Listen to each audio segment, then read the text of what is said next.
Section 4 of the income tax act.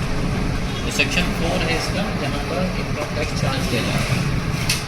Tax shall be charge at the rate prescribed for year by annual finance act. तो ये जो tax charge किए जाएंगे finance act के according किए जाते हैं। The charge is on every person specified under section 231। तो सेक्शन 2 क्या है, ये पर्सन का है कि जो एवरी पर्सन में खाली कोई व्यक्ति ही नहीं आता, बल्कि कोई कंपनी है, फॉर्म है ना, या कोई पार्टनरशिप फॉर्म है और कोई ट्रस्ट है, कोई गवर्नमेंट एजेंसी है, तो जो भी ये सब है, सब पर्सन की डेफिनेशन में आते हैं। The tax is chargeable on the total income. तो ये टैक्स किस पर चार्ज होता है? टोटल इनकम पर चार्ज होता है। Earn during the previous year and the not the assessment year, है ना। और ये प्रीवियस ईयर में जो आपने अर्निंग की है उस पर आप assessment year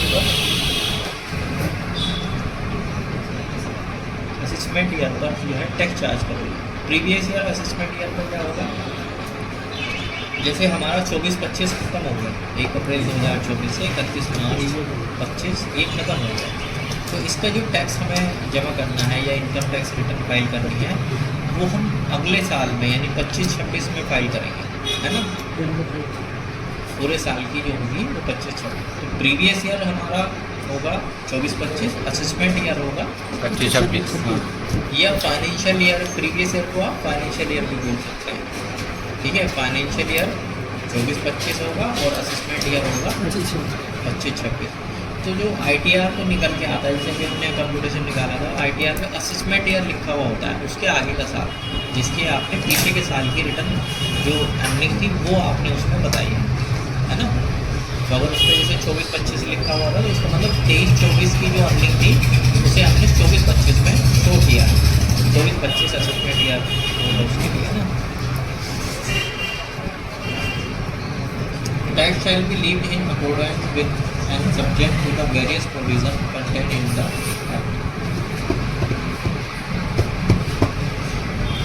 A person include an individual, HUF, association of person, body of individual, a firm, a company, etc. तो ये पर्सन की डेफिनेशन है, तो इसकी लाइफ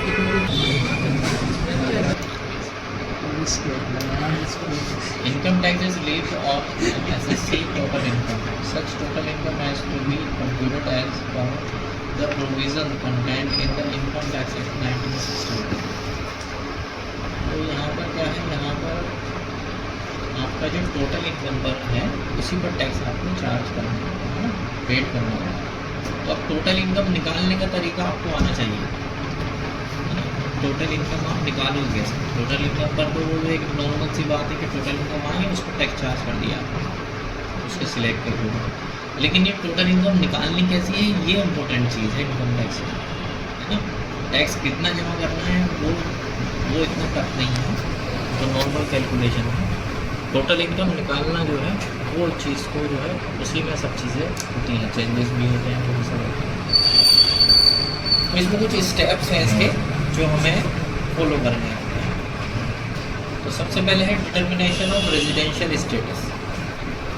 जो टैक्स पेयर जो SSC है उसका रेजिडेंशियल स्टेटस देखना होता है कि वो रेजिडेंट है, नॉन रेजिडेंट है, डीम्ड रेजिडेंट है, वो किस कैटेगरी में आता है। उसका वैसे चैप्टर पूरा अलग है ना। तो 182 डेज़ अगर आप इंडिया में रहते हो तो आप रेजिडेंट है ना, इंडिविजुअल रेजिडेंट कहलाओगे, ठीक है। 182 डेज़ तो एक मोटी सी बात है, बाकी और चीज़ें भी हैं इसमें और कंडीशन भी है यहाँ पे रेजिडेंशियल स्टेटस निकालना पड़ता है। जैसे कुछ लोगों के बिजनेस बाहर भी चलते हैं तो वो बाहर भी रहना पड़ता है, इंडिया से बाहर भी, फिर उनका स्टे देखना जाता है। अब स्टे का कैसे पता लगेगा, उनके पासपोर्ट से पता लगता है, उनके कितनी मोहर वगैरह लगी रही, कब वो डिपार्चर हुए, कब अराइवल हुए, उससे एक उनके डेज़ की कैलकुलेशन निकालनी पड़ती है ना। डेज़ की कैलकुलेशन निकालें, उस हिसाब से ये डिसाइड करना होता है कि रेजिडेंट है या नॉन रेजिडेंट। ज़्यादातर तो रेजिडेंट ही होता है। हाँ, रेजिडेंट होता है मोस्ट ऑफ द केसेस।